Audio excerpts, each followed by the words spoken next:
So what prompted Rick to want to go down there initially in 2023 was, now that he's pointed it out, it's one of those, again, like it's obvious when someone that knows what they're looking at points it out. When Dave showed me an actual photograph of the mine shaft, when I think it was when the day ray was exhumed, that's what I noticed, all that. Now, if you go to the right-hand side of those tailings, which this mine shaft was dug in 1927, I believe, so it's nearly 100 years old. Those tailings are all rounded and weathered.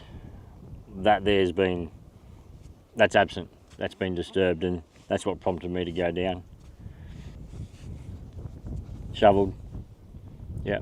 When that occurred, we don't know. Possibly on his way out, on the initial camping trip, or maybe even later when he was allowed to camp up here for a night by himself. That's a fair bit of dirt that's missing. And it's not anywhere around here, so where else would it be? So Rick set his truck up here as his anchor point, and his winch and roping. Safety vehicle. Safety vehicle. Yeah. And draped a tarp, what do you call them? Just a canvas, a rope protector.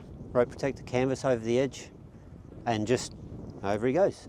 So, and you know, with the DFES guys that did it in April 2015, they did exactly the same. So it's not it's difficult for people that aren't trained in it, like myself, but for people that are trained in it, like the DFES and Rick, it was very, very simple.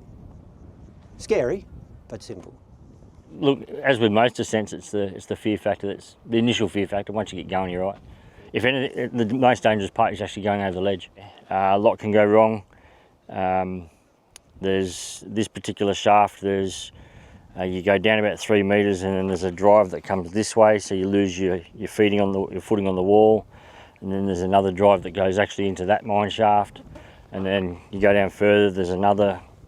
You lose just into another cavern, and then it's a long way down. It says 12 metres, but I think it's a little bit longer, maybe 15 or a little bit more. Which is 4 to 5 story building in terms of height. I never thought about it that way. Thanks, Dave. He went down, I don't know what time in the afternoon it was, but with the idea that he would potentially need 2 or 3 hours at the base. And he went down there, and if he was on that ground for more than 15 minutes, I'd be surprised. All he had to do was get his camping shovel out, dig into that conical mound about 500 mil, and come across a number of items, including a shirt, and that's been since proven to be, well, they're saying it's inconclusive testing, which means it was a mixed sample, and they've publicly said that it was Ray's shirt, or they're dealing with it as Ray's shirt. So that's 8 years after the fact. Where my rope touched, where my feet touched, that's where I dug, and yay deep, found a shirt and a couple of other items, and yeah, eureka. It's righto, Dave. I've run out of bags. Throw me some bags down. So he threw me another box of bags, and evidently that landed in the hole that I was digging. So if you're going to throw something down there, that was proof of the pudding that that's where it's going to land. And then, yeah, got some more stuff and run out of gloves and come up. I left some items down there so the police would have to come back up and get them because they knew what they were. Yeah. Definitely related, so. We've been given some very rough time frames.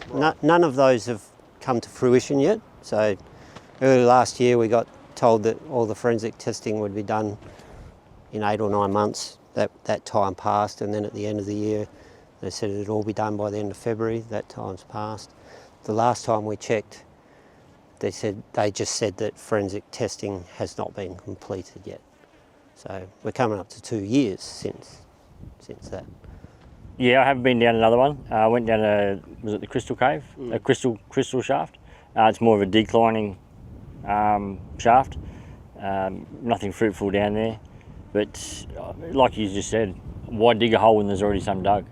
Profiling is something that the police should be doing, or would have done. And yeah, you're right. If you've disposed of one person down a mine shaft, why wouldn't you do the second person? Where that is and the time frame is arguable, and discrepancies in his timeline. So it could be here, it could be Paynes Fine, it could be 150 k's to the south. So many gaps. Or actually, I should say, on the initial search, you know, they reported that they cleared all the mine shafts in this area, but they would have cleared it the same as they did Raise the first 2 times, i.e. torch from above, click, click, no one down there, clear. So it's not the same as checking. That's based on an accidental fall down the shaft. It's not based on someone doing it on purpose. Yeah, okay, Yeah, so he knows what he's looking for, and when he points it out to, like you said, laymen like myself, it's so fucking obvious. Yeah. So, yeah. Yeah, they cleared it twice in the first two days of the Landsar search. So on the 2nd of April, the TRG cleared it with luminescent sticks, and then on the 3rd, the Kalbarri SES cleared it.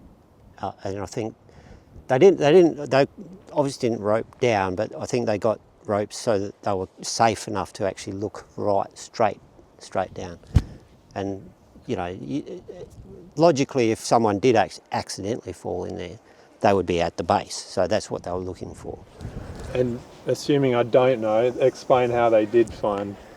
So new police tents and DFS and all that were about 200 metres that way.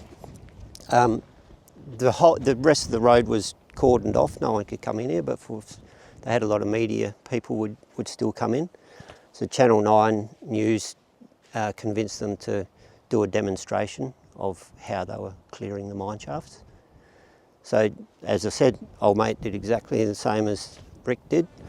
They tied themselves off, draped a tarp over the edge there. You can see it on the footage. He just bounces over. It was so simple. But it wasn't until they were about 8 or 9 metres down that you could see into that stope. So yeah, you can still watch it on YouTube. Unfortunately, you can see the point where he's down there and he calls out 90. 90, very decomposed. You know, and even the guy at the top, you can tell in the video, he's going, "Are you fucking joking? You know, are you serious?" And he goes, "No, 90."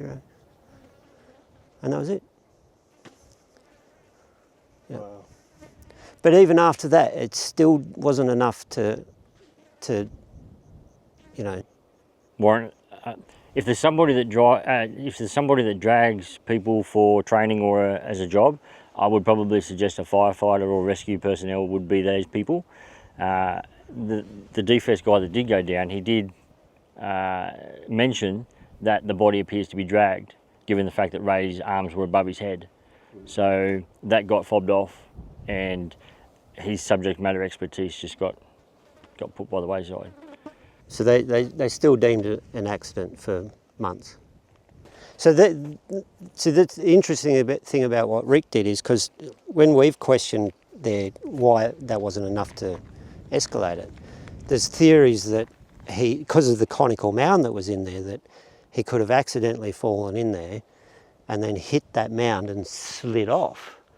Which, you know, like I remember doing physics in year 12 or something. I'm pretty sure. I didn't go to year 12. You know, so I'm pretty sure there's much better people at it than. But it just doesn't make any sense. But as soon as Rick did that, it proves that conical mound potentially wasn't even there when it happened. Because the police were very open for allowing, or not allowing, for the idea that Rick was going to come up here and do some searches on his own. They weren't opposed to it at all. But after he did what he did and actually found something, then, you know, he got a very blunt email from one of the detective sergeants saying that he shouldn't be injecting himself into police investigations. So it's sort of like after he actually found something, then he's in trouble. But it's a one-way conversation. Yeah. Like if we know they've been up here in years past, and we ask them the same thing. It's like, well, you know, these guys and Rick before that want to go to certain areas. Can you tell us if it's already been searched? And you get we can't disclose that information. I've concluded my search for the Kellets. However, it's still ongoing, and yeah, it'll be just support now. So it's waiting on that evidence to come back from the forensics.